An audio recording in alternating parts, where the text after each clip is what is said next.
तीन लोगों को देश की दौलत देकर मोदी सरकार सीना ठोककर कह रही है, हमने 80 करोड़ गरीबों को अनाज पहुंचाया है। टैक्स के पैसे से अमीर को और अमीर, गरीब को और गरीब बनाने का खेल है मुद्रीकरण। क्या आप जानते हैं कि कौन सी प्राइवेट कंपनी गैस पाइपलाइन बिछाने का काम करती है, जिसका इस समय क्षेत्र में अनुभव हो? इस क्षेत्र में सरकार से बड़ी कोई कंपनी नहीं है। सरकारी कंपनी के अफसरों और कर्मचारियों ने दिन रात लगाकर इस देश में हजारों किलोमीटर गैस पाइपलाइन बिछाई है। और अब इसी कंपनी किन कंपनियों को दिया जाएगा? क्या आप जानते हैं कि टेलीकॉम सेक्टर में कौन सी प्राइवेट कंपनी इस समय बेहतर हालात में है? वोडाफोन भयंकर घाटे में है। एयरटेल भारती भी कई हजार करोड़ के घाटे में चल रही है। और तो बच गई कौन कंपनी? और यह जो कंपनी है जिसे अंत में बीएसएनएल का अपार संसाधन मिलेगा, यह हमेशा सरकार के संसाधन से ही क्या आगे बढ़ेगी?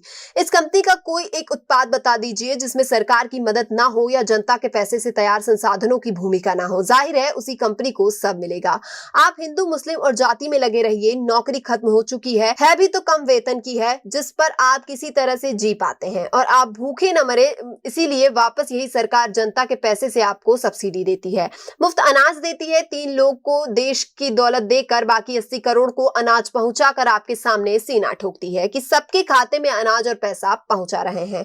जनता के जिस पैसे से अच्छे स्कूल और अस्पताल बनते हैं, पेंशन मिलती है, उस पैसे से अमीर को और अमीर किया जा रहा है और उसी पैसे से छोटे से हिस्से को गरीब के खाते में 500,000 डालकर एहसान जताया जा रहा है।